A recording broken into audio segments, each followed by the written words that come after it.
அப்பா, எல்லாரும் என்ன கிண்டல் பண்றாங்க. நான் நல்லவனா இல்லையா? அப்படி இல்லப்பா. இந்த கேள்விக்கு பதில் சொல்லணும்னா நீ ஒரு வேலை செய்யணும். இந்த கல்லை எடுத்துக்கிட்டு போ, யாரிடமாவது இதுக்கு என்ன விலைன்னு கேள். ஆனா விக்காத. சரி அப்பா. அண்ணா, இந்த கல்லுக்கு எவ்வளவு தருவீங்க?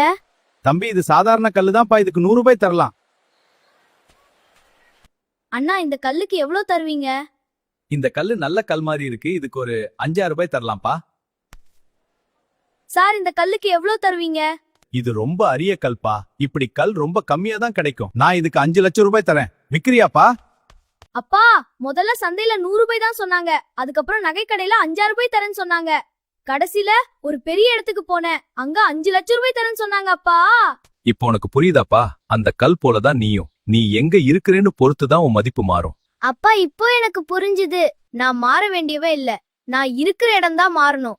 அப்போதான் உண்மையான மதிப்பு தெரியும்.